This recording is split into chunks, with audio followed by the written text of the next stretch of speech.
What's up guys, I'm Christopher, and in this video I'm gonna tell you about my entrepreneur story and hopefully inspire you for your dreams as a successful entrepreneur. So this one is gonna be a little different format where I just talk more about my story as an entrepreneur and my learnings on the way, and then hopefully that will be helpful to you. So I'm originally from Denmark, and the first time I started hustling a little bit and got into the whole entrepreneur space was when I was around 14, 15 years old. So I went on a website similar to Craigslist and started buying and selling things. I remember I would buy FIFA games for PlayStation 2, I guess it was at that time, in England or something, and then I would sell them in Denmark much more expensive. And there was something about the taxes was different in England, that so you could buy the games really cheap. And this way I could make maybe like $20 or $30 per game I sold. So this was like my first way into this whole space of entrepreneurship and making and selling and buying things. And then when I was 16, 17 years old, I really wanted to start a real business, but I was still too young because in Denmark you need to be 18 years old before you could start a company. But I was really starting to do some research and looking like maybe it could be interesting to start an online store and sell something. So I had so many ideas. I think I had 100 ideas in my notebook with all sorts of things.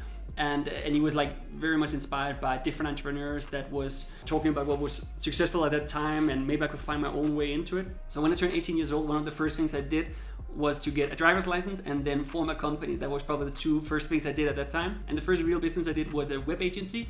So I actually went on YouTube back then, so this is many years ago, and I found some different tutorials about how to build your own website. And then I just followed those. And I think it was Joomla at that time. I don't know if that even exists anymore, but was watching something about Joomla and then Magento and different systems. And in the end, I chose Magento. So that was the system I would focus on. If you don't know Magento, it's kind of an e-commerce platform similar to Shopify, but more advanced. I think a little different. Back then, it was also an option for people, for small businesses. So then I just built this website and then started offering my service, and I tried to be active on different platforms. There were some entrepreneurial platforms back then in Scandinavia that I were active in, and also did some SEO and different online marketing. And then after a few weeks, I got my first client, which was like more than $1,000. And I remember at that time I was like, whoa, I'm gonna be a millionaire if it's so easy to get my first order. So then we just continued with this. We made websites for different companies, and it was successful. It was still a small business, but it was successful, and it was a good timing because Magento was getting really popular at that time. A lot of people needed an online store. I felt inspired to have my own online store and not just invest my time to build other websites, because I felt it was difficult to scale when it was just a web agency. And that's also one of the learnings that I want to share with you here, is that an agency can be a great thing as a starting point, but it's really difficult to scale it to go really fast. It can be fast money you can make, but it also, you kind of hit a max kind of fast. And that's what I experienced after 2-3 years of doing this, that I felt like, yeah, it's great. I make good money, but still, like, I want to make more money. I want to be more successful. I wanted to have more like my own business and sell something at that time, and not just sell some service and help some other websites. So then at that time, I started different online stores, and a lot of them were not successful. One was with longboards at that time, so it's kind of a bigger version of skateboards. One was with self-tanning products. I made a little bit of money here and there, but it was not really a big success. But the good thing was that I still had the web agency, and one of the clients we had at that time asked me if I wanted to help them and become a co-owner of that shop. So this one was actually in the adult toys space, and it was completely different for me. I didn't know anything about that at that time, but I felt, why not try it and just help them with they needed help with the website and also the online marketing. And I felt, okay, why not do this? So then I joined that team, and we're there for like 2 years and really started to see things grow. And that was when I joined the team, we had like a revenue of, I don't know, I think it was like $5,000 a month. And then when I left 2-3 years later, it was like $80,000 a month or something like that. So it went pretty fast and it was successful. But yeah, so then I left the company and sold my shares. And then I went ahead and launched my own store, and had that one for 4 years, and it was very successful, and managed to sell that one. But after that, I felt, okay, I wanted to do something new. Now I was like 27 at that time. So I had I had worked with different web shops or like online stores, and learned a lot about how to run these businesses. And I made some good money from those sales, but still I felt that it was not really taking off, and I felt I wanted to do something a little more different and innovative. So then I came up with a subscription concept back in 2017, because I saw that subscription was getting really popular at that time. So you could get cosmetics on subscription, you could get dog food on subscription. I was like, okay, maybe my learnings from the adult industry could work in the subscription space. So then I developed a romantic/erotic subscription box that you could subscribe to, and then every second month you would get a new box with surprises, and it was targeted couples that hadn't really tried many things before. They were looking for some inspiration, but they didn't really know where to go, and then this could be like a good starting point for them.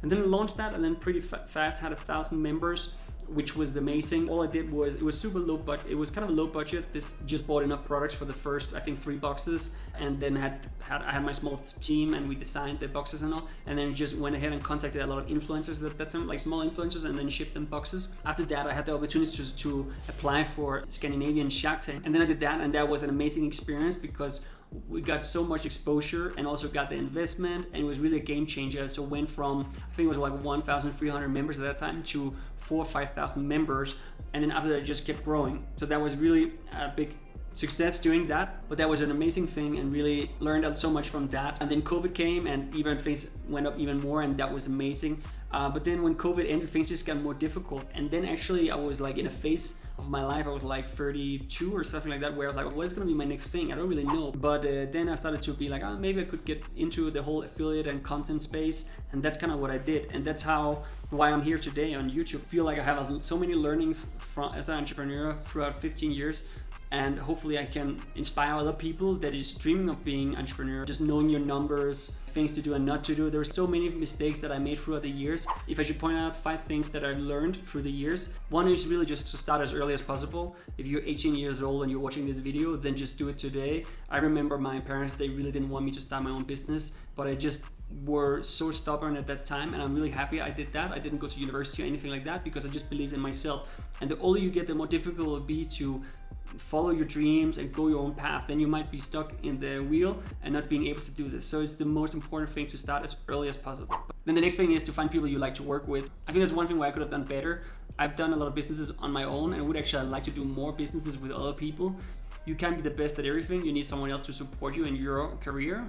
So if one is the more technical one and the other one is good at marketing or the numbers guy, that could be a great way to work together. That's also why a lot of startups have like maybe 2 or 3 founders, because they each one have these different things they're good at. So this is something that is also really important. I think another thing where I could have been a lot better is being a better manager. So at some point I had maybe 15 people working for me, and at that time I was not a great leader. I was like 25 years old, and I had all these people working for me, and I think it was super exciting. I was so happy going to the office, but I was not a good leader. I didn't know how to really manage them the best possible way. I was not clear in my communication. We didn't have clear goals. Kind of just like trying to take it more like day by day. And I think that I could have gotten so much more out of that team I had at that time, because I think actually a lot of people enjoyed going to work. But I think what I can take as my learnings, even not being the best boss, is that you need to be super clear, because people don't know what's going on in your head. You need to be clear, and then you need to have a clear vision. Maybe it's a quarterly thing, so people know what you're working towards.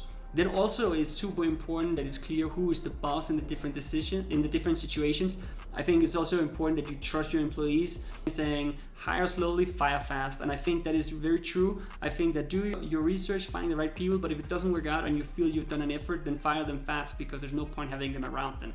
I think the last thing is just trying to be different, try to be unique. For many years, I just had businesses where I sold a product similar to the competitor, and this way it's really difficult to become the best. But when I started doing business that was more unique, it was with my own branding, no one did the same things, then things really started to make a big difference, because you had some news value. There was something new, something different.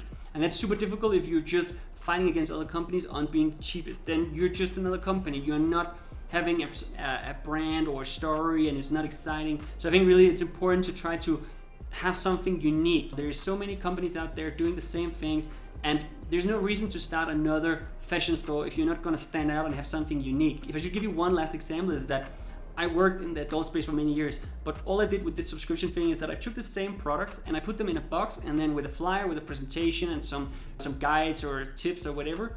So basically it was the same products, but the packaging and the experience was completely different.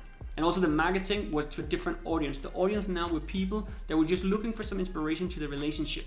And it's the same here. You don't have to invent something super advanced, but maybe you can communicate something in a different way or offer something to a different audience if you can pack it and prepare it in a different way. It's all in the branding and marketing this. So really try to be unique and a little different and creative, and that's your way to success. So this was my learnings as an entrepreneur. I hope this gave you some insight to who I am, and hopefully you will stick around and watch more videos. Thank you so much for watching. I added some links in the description for more great content that I recommend. Please hit the like and subscribe button, and I'll be back very soon with another video. Thank you so much.